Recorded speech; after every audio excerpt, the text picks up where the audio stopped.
Okay, let's start without wasting time. आज market में क्या फ्री फॉल देखने को मिला। किसी ने मंडे को मेरे से लाइव क्लास में एक चीज़ पूछा था कि मार्केट कब गिरेगा, कैसे क्रैश, मतलब जब भी गिरावट आएगी कब आएगी, कैसे पता चलेगा। तो मैं आता हूँ यहाँ से।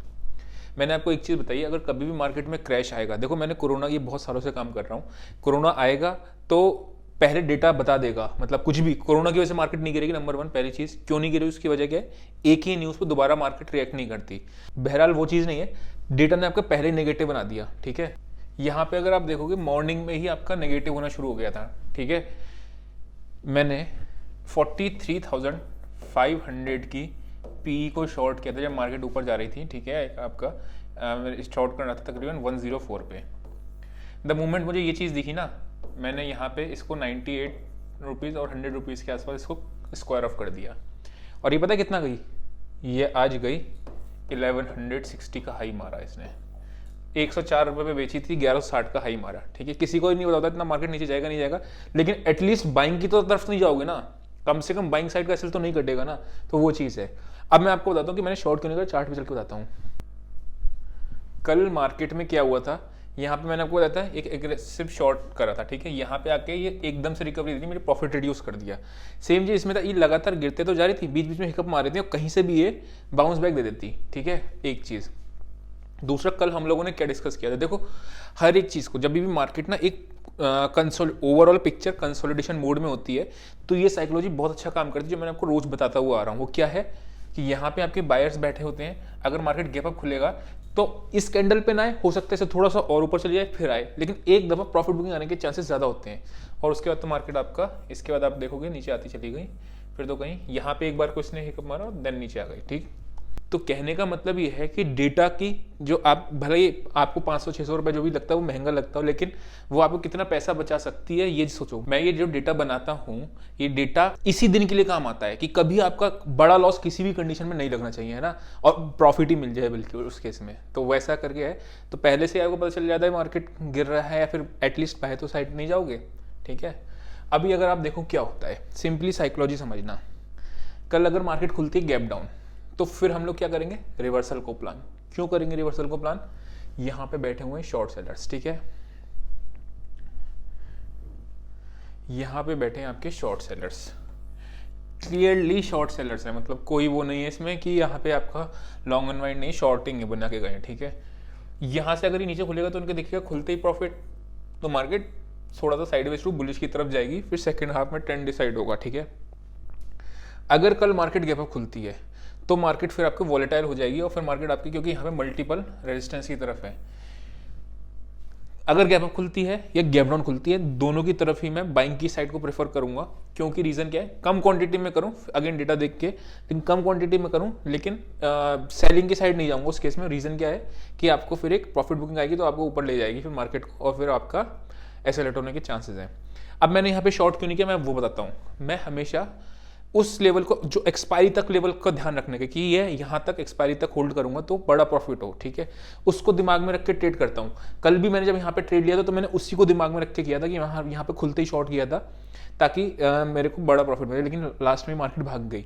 आज ग्लोबल मार्केट लगातार भागती जा रही थी तो मुझे लग रहा था कहीं पे शॉर्ट कवरिंग आ जाएगी, तो इंट्राडे बेसिस पे मैं ट्रेड नहीं ले रहा हूँ अभी। ठीक है, वैसा करके इंट्राडे एसएल कटेगा तो इंट्राडे में निकल जाता हूँ, और अगर प्रॉफिट होगा तो आपका कैरी करता हूँ, वैसा करके। ठीक है, अब आते हैं बाइंग की कंडीशन में। बाइंग किधर की तरफ जाना है, यहाँ का लेवल आ रहा है आपका 18,320-30 के ऊपर अपने लोग बाइंग साइड को अटेम्प्ट करेंगे। ठीक है, नीचे अगर मार्केट 18,095 के आसपास मिलता है, 18,050 से 95 के बीच में कोई एक बेस जोन है आपका, इस बेस में अगर मिलता है तो बाइंग की साइड जाऊंगा, अदरवाइज सेलिंग की तरफ ही रखूंगा। सेल ऑन राइस का ही मार्केट है। ठीक है, इस लेवल तक कौन सा आ रहा है आपका 400। ठीक है, जो भी शॉर्ट सेलर्स रखते हैं 400 के ऊपर बिल्कुल भी, 440 के ऊपर शॉर्ट सेलिंग नहीं करेंगे।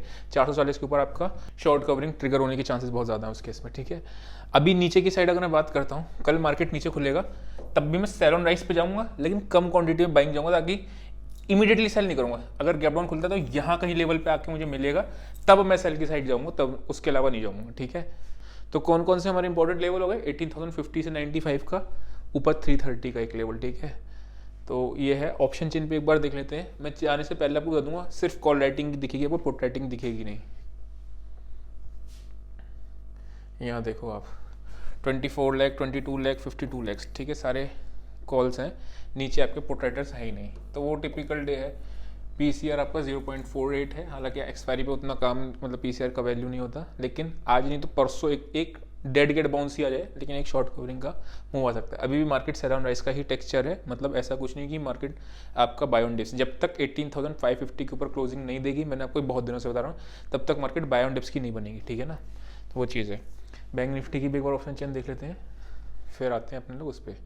बैंक निफ्टी ने आज क्या मूव दिया, 363 आई थिंक 42,363, ऊपर कितना गया था 42,600 के पार, 3,600 से यहाँ तक आ गया, मतलब 1200 पॉइंट ना मार्केट गिरा। तो अगेन वो तब आपके ना वो ऐसा इतना तेज मूवमेंट क्यों आता है, वो एल्गो के सौदे आपके वो हो जाते हैं, ट्रिगर हो जाते हैं, उनके स्टॉप लॉसेस, बड़े प्लेयर्स के जब स्टॉप लॉसेस करते हैं तो मार्केट ऐसे ही स्विंग दिखाती है, नंबर 1। नंबर 2, उसमें आपको ट्रेडिंग नहीं करनी चाहिए, हो सकता है पैसा बना लो, लेकिन वो पैसा बनाना ना लॉन्ग रन में बहुत नुकसान देगा, क्योंकि वो एक दिन पैसा गवाएगा तो इतना सारा गवा के ले जाएगा, है ना, तो उसमें ट्रेड अवॉइड करना चाहिए। मैंने शीट पे मेंशन भी की थी ये बात। बैंक निफ्टी में अगर आप देखोगे सेम चीज़ में भी है, कॉल राइटर्स आपके 43,000 को पार करना अब ऑलमोस्ट काफ़ी मुश्किल हो गया है, क्योंकि 43,000 पर 32 लैक्स हैं।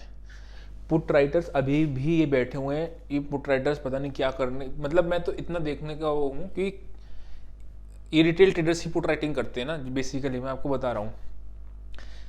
स्टॉप लॉस देके निकलना आना चाहिए, ठीक है ना, आप इतने लंबे अकाउंट बंद क्यों कराओगे। मैं आपको बताता हूँ, एक एग्जांपल देता हूँ। मैंने अभी लाइव ट्रेडिंग, जो लोग मेंबरशिप जिसका यूट्यूब वाले मेंबर्स हैं, उनको मैंने एक लाइव ट्रेडिंग दिखाई है कि मैं लाइव ट्रेडिंग कर रहा हूँ डेली बेसिस पे, आज भी किया। मैं आपको रिजल्ट बताता हूँ क्या होता है। डे 1 पे मेरा था, जिस दिन से स्टार्ट किया था, 15K का प्रॉफिट, ठीक है, 3 लाख का अकाउंट है, ठीक। सेकेंड मैंने करा आपका 18K का प्रॉफिट, ठीक है। थर्ड डे 7K का लॉस, फोर्थ डे 5K का लॉस, और आज 5th डे था तो आज इसका 9K का लॉस, ठीक है। अभी लॉस क्यों होता है, बिकॉज आज मैंने इसमें इंडेक्स नहीं किया था, इसमें मैंने सिर्फ इक्विटी शेयर्स किए थे, एक्सिस बैंक बाय किया था, एक टाइम में बहुत अच्छा प्रॉफिट दिख रहा था। अगर आप देखोगे, मैंने इन 3 दिनों के बाद, अब मैंने मेंशन कर दिया था, ये मैंने पहले से बताया था, जिस भी दिन 3 दिन लगातार एसएल हिट होंगे उसके बाद मैं ट्रेडिंग से ब्रेक लूंगा एज अ डिसिप्लिन ट्रेडर। मतलब यहाँ पे मैं ट्रेडिंग उनके लिए कर रहा हूँ जो लोग रिटेल ट्रेडर हैं, ठीक है। अगर आप देखोगे तो ड्रॉडाउन सिर्फ इसी में से हुआ है, जो कैप प्रॉफिट है उसी में से गया है, लेकिन अगर मैं चौथे दिन भी ट्रेड करने घुस जाऊंगा तो क्या होगा, मेरी मेंटलिटी साइकोलॉजी खराब हो जाएगी इनको रिकवर करने के लिए, करेक्ट। इसलिए अभी ट्रेड ना लेके थोड़ा ब्रेक लेना जरूरी होता है। अब आपको मैं यही चीज बताना था कि 100 रुपए पे अगर आपने कोई पुट शॉर्ट करी, अगर वो 1100 रुपए हो गई, आप देखो, मैं नहीं कह रहा हूं ऐसा, मैं नहीं बता रहा हूं, ये डेटा बता रहा है। आप देखो 43,500 पे भी अभी भी 13 लाख पुट्स पड़ी हुई हैं, 822 रुपए का है प्राइस और 13 लाख पुट्स पड़ी, तो क्या अकाउंट बंद कराने के लिए पड़े हुए हैं कि किसी ने बाय करा है पुट, तो किसी ने शॉर्ट भी तो किया है ना, तो लॉसेस को होल्ड क्यों करो, जबरदस्ती क्यों करो होल्ड, ठीक है, वो चीज़ है। तो वो खराब भी लगता है, लोग लॉस को लेके बैठे रहते हैं। बहुत सारे लोगों ने पुट में प्रॉफिट कमाया, ठीक है, बहुत प्रॉफिट कमाया, सबने कमाया, जिसने डेटा शीट था, जिसने टेलीग्राम पे भी था, लेकिन आज वाला दिन हर दिन रिपीट नहीं होने वाला है कि अब सोचो कि हर दिन ऐसा एक्सपेक्ट करो कि मार्केट हजार पॉइंट गिरेगी, नहीं। तो वो चीज़ है, आपको साइकोलॉजी हर समय सही रखनी, नहीं तो आज इन दो कल फिर लॉस कर जाओगे। अभी चलते हैं बैंक निफ्टी के चार्ट और देखते हैं उसमें क्या हो सकता है। ये तो क्लियरली आपका एक नेगेटिव कैंडल है, हम लोगों ने देखा था, जिस भी साइड में ब्रेकआउट या ब्रेकडाउन आएगा उस साइड में अपने लोग मार्केट को डिसाइड करेंगे। तो अभी ब्रेकडाउन आ गया तो अपने लोग सेल ऑन राइस की मार्केट पे कोशिश करेंगे, सेल ऑन राइस पे ही जाएं, मतलब आपका प्राइस एक्शन नेगेटिव है, ठीक है। अगर मैं बात करता हूँ इसकी, कौन सा लेवल आपका बेस्ट है कैसे सेलर का, आपको अगर याद होगा 43,050। अब बैंक निफ्टी, पहले हम लोग बैंक निफ्टी में कहते थे ना कि बाय ऑन डिप्स करते थे, बैंक निफ्टी में बाय ऑन डिप्स, निफ्टी में सेल ऑन राइस, ये तो चल रही थी स्ट्रेटेजी। तो बैंक निफ्टी जब तक 43,550 के ऊपर क्लोजिंग नहीं देती है तब तक अपने लोग सेल ऑन राइस की स्ट्रेटेजी को अपनाएंगे। उसका रीजन क्या है, यही आपकी एक मेजर सपोर्ट हुआ करती थी। कौन सा लेवल है वो देखो, आपको मैं मार्क करता हूँ यहाँ पे 43,050, ठीक है। तो जब तक इसको क्रॉस नहीं करेगी तो अपने लोग सेल ऑन राइस पे जाएंगे और वो देखते रहेंगे, ठीक है। अब लेवल कौन सा था कि कहाँ पे सेल ऑन राइस की तरफ जाएं, वो देखते हैं। बाइंग साइड थोड़ा सा एग्रेसिव नहीं होंगे, कोई बात नहीं, ट्रेड छूट जाए तो छूट जाए, उतना एग्रेसिवली ट्रेड नहीं लेंगे। ये आपका एक यहाँ से आपका ब्रेकडाउन आया है, ठीक है।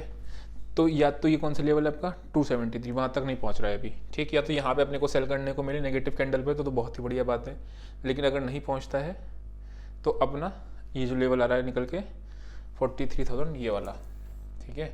इसके आसपास कोई आपको एक नेगेटिव कैंडल मिल जाए तो अब 3 केस होंगे, गैप अप, गैप डाउन और साइडवेज। गैप डाउन का केस होगा तो छोड़ेंगे, रिवर्सल को प्लान करेंगे बाइंग की साइड की हल्की क्वांटिटी में, ठीक है। फिर इस केस में आपकी अगर गैप डाउन होता है तो ये वाला केस आपका रेजिस्टेंस का बन जाएगा उस केस में, अगर बड़ा गैप डाउन होता है, ये वाला और ये वाला, ठीक है। अगर मार्केट गैप अप खुलता है तो थोड़ा सा देखने वाला होगा, बिकॉज फिर शॉर्ट सेलर्स आपके ट्रैप हो जाएंगे। अगर गैप अप खुलता है बड़ा, मतलब बड़ा गैप अप का मतलब जैसे बैंक निफ्टी में 300-400 पॉइंट का गैप अप हो जाए और निफ्टी में आपका 100-150 पॉइंट का गैप अप हो जाए, फिर मजा आएगा देखने में कल एक्सपायरी का, बहुत मजा। क्यों? क्योंकि होंगे शॉर्ट सेलर सारे ट्रैप, आज सारे शॉर्ट कर गए हैं वो सब ट्रैप हो जाएंगे उस केस में। फिर अगर ओपनिंग रेंज ब्रेकआउट की स्ट्रेटेजी काम आ सकती है, 5 मिनट का चार्ट पे दोनों ने ब्रेकआउट देगा तो एक बड़ा मूव ऊपर की तरफ मिलेगा फिर, ठीक है, अगर बड़ा गैप अप खुलता है। क्यों? क्योंकि साइकोलॉजी है, शॉर्ट सेलर ट्रैप हो जाएंगे उस केस में। वरना अगर साइडवेज खुलता है तो अगेन इसके नीचे मार्केट जाना शुरू करेगा तो अपन लोग फिर से शॉर्टिंग की तरफ जाएंगे, ठीक है। बाइंग साइड हम लोग तभी जाएंगे जब 43,050 के ऊपर मार्केट ट्रेवल करना चालू कर देगा, ठीक है, तब। तो ये आपकी पूरी एनालिसिस है। अभी मैं सारे स्टॉक्स वगैरह अगर दिखाऊंगा सभी में स्टॉक्स में आपको ब्रेक डाउन दिख रहे होंगे, ठीक है। अभी लेट्स वेट फॉर 1 और 2 डेज और थोड़ा सा क्वांटिटी साइजिंग कम रखना, ठीक है। तो आज के लिए इतना ही, see you next video, till then bye bye.